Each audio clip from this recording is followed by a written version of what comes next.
Good morning, folks. Welcome to another edition of the Morning Glory Sessions. So it is Wednesday, I think it is. I'm fucking lost, actually. And that actually ties right nicely into the topic I'm going to talk about, routine. So basically, the reason this thought came up was because I'm lucky in the sense that I've got members, loads of them, who are training online with me, and so I'm in contact with them fairly regularly, talking to them about how they're training, what their issues are, blah blah blah. And if I haven't seen someone check in a while, I'll always drop them a message saying what's the crack with you, and invariably you'll get the message through. So I got one yesterday saying, "Listen, I've lost the discipline, I've lost the routine, I've lost motivation." And this is something that I encounter a lot when I'm coaching people. This belief, and it probably comes from Instagram, Facebook as well, is like all the motivational quotes. You feel it. We have this idea that we must be motivated in order to train, and that couldn't be further from the truth, because motivation is finite. And the minute you start to recognize that and start to understand this, well, then you're going to be freed from the bullshit story you're telling yourself. When you're If you're going to rely on motivation to get you to train on a daily basis, it's not going to happen. I see guys join Primal and they're depressed, they're miserable, they hate their bodies, right? They're at that point where they're willing to do something. Mike, how's it going, mate? They're willing to do what they need to do to get themselves back into shape, and they're motivated, they're driven. And maybe about 3 months down the line, they've lost maybe about a stone and a half. They're feeling a bit better about themselves, and all of a sudden they start skipping a session, or they start slipping up on their eating, and then they'll start dripping back towards the old you, the old them, sorry, and they'll tell themselves, like, I've just lost motivation. And what they don't realize is the only reason they were motivated was because they were in a position where the pain of staying where they were was greater than the pain of having to do the work. But once they get themselves back to a position where they feel comfortable, then they can start letting those old excuses slip into their conversations, their self conversations again. And before they know it, they're letting themselves miss a training session. They're eating that extra bar of chocolate, finishing the kids' food. They're not going for the walks they're meant to go for. They're going to find a reason not to do what they're doing, okay? And the problem is, in that 3 month period, when you're motivated and you're starting out, that's great. But you also need to be aware, and people think I'm hard on people telling this, but it's a conversation you need to have. I need to be had, because you need to understand it.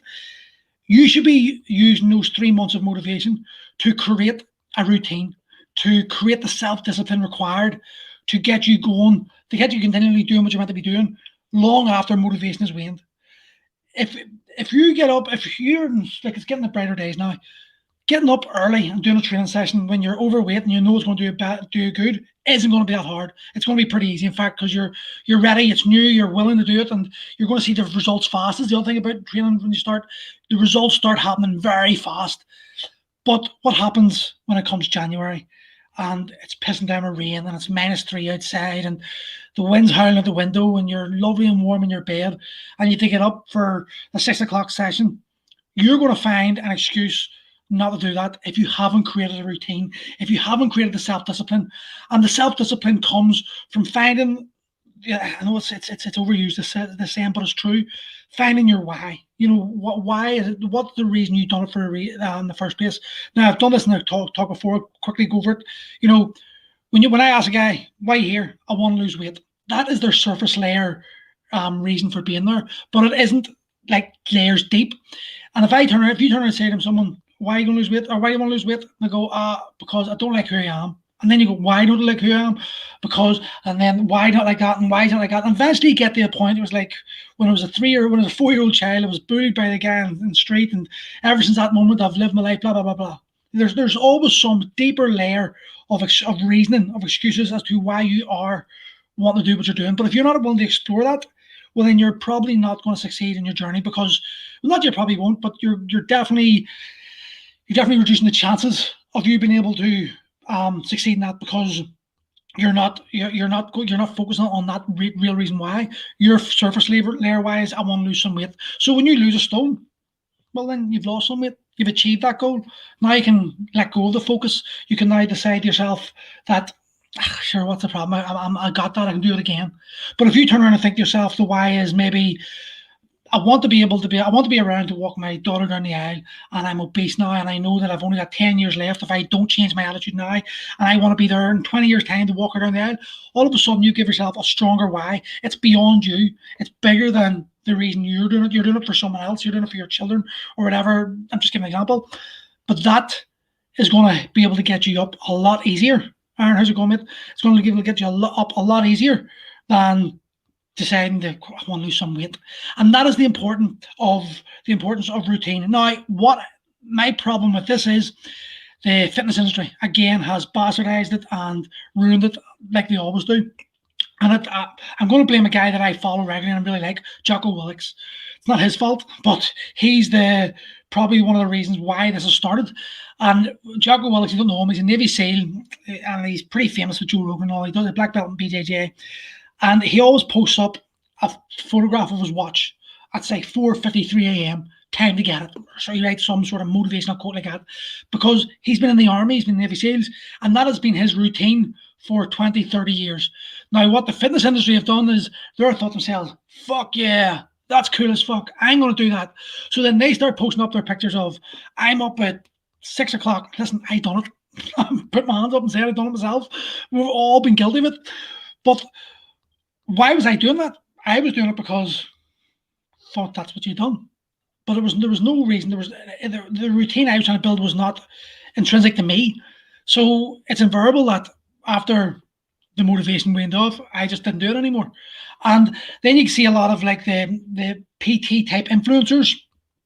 They're all doing like the morning routines, and they're pushing it, get up and get going in the morning, and they're trying to encourage their mentorees to do that. So these mentorees are then photographing their time they're getting up, or they're putting an Instagram post up of what they've achieved when everyone else is sleeping and all this bullshit.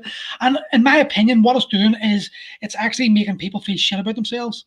You know, if I tell my clients to get up at 4:30 in the morning, I'm a 27-year-old man, I'm living with my dad, and all my food's cooked for me, and I don't have to worry about bills and all that shit.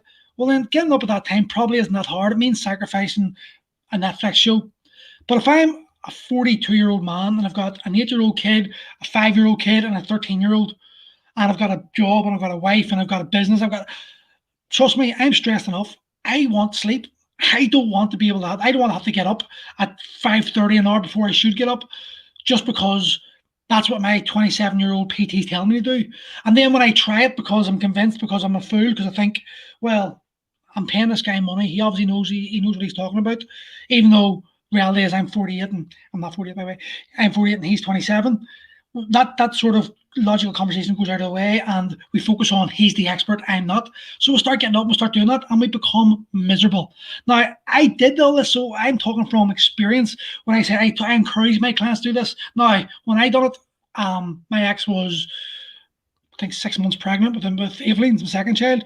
So she wasn't too happy me doing that, but me being a stubborn bastard, I decided to get up and do it was a 30-day morning routine. I can't remember the book, but actually, it did do well. It was 10 minutes. You got up an hour early, you done 10 minutes of mobility, 10 minutes meditation, 10 minutes exercise, 10 minutes movement and stuff like this. 10 minutes journaling. I'm going to go on that in a wee second. And yeah, it worked a bit. But when I look back, did it change my life? No. What changed my life was finding a routine that worked for me. And this is where I think PTs make the mistake. And then this is where they lose a lot of business, I would say. They're trying to encourage their clients to do something that fits their lifestyle, not something that fits their actual client's lifestyle. When you understand that, and you realize that as a trainer, your job is to help your client find a routine that works for them, not a routine that you think will work for them, then you're going to be on the winner.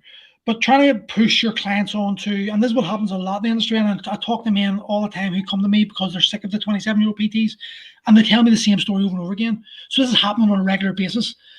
We need to find the self-discipline. Listen, see if getting up at 11 a.m. is what suits you best. And by getting up at 11 a.m., you can work right through to 2 in the morning. And you in that time frame, you can get your training done. You can deal with the kids. You can have your food. You can go for your walk. You can do all that stuff. Well, that's the routine that works for you. And if someone to come and tell you must get up at 5 a.m. because that routine works best, that's madness. That's madness. See, you need to sack that PT straight away, or you need to tell that person to just go, okay, and move on. The key to success is finding the routine that works for you. And then through that routine, making it a habit and finding the self-discipline inside yourself to make sure you do it on a daily basis, regardless of what life throws at you. Now, yes, there will be opportunities and there will be moments that you're not able to do it.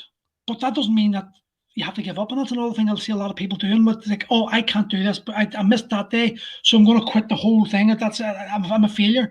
No, you're not. If you eat a Mars bar when you're meant to, it doesn't mean your dad's ruined. You've just made a simple mistake. You've slipped. Get back on the horse and keep going. And that is what we need to do. When you understand that and you're able to do that type of thing, things are going to change for you. So find the routine that works for you. Stop relying on motivation, because motivation will get you started. Self-discipline will get you to the finish. And that is when you understand that and you recognize that, you're going to be free from the bullshit. So I'll see